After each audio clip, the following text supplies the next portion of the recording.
Allah kuvvet versin.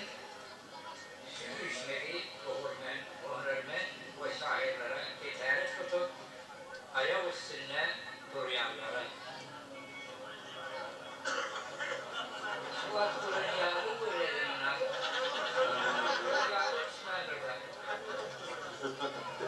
yine veririm öyle. Hadi bakalım.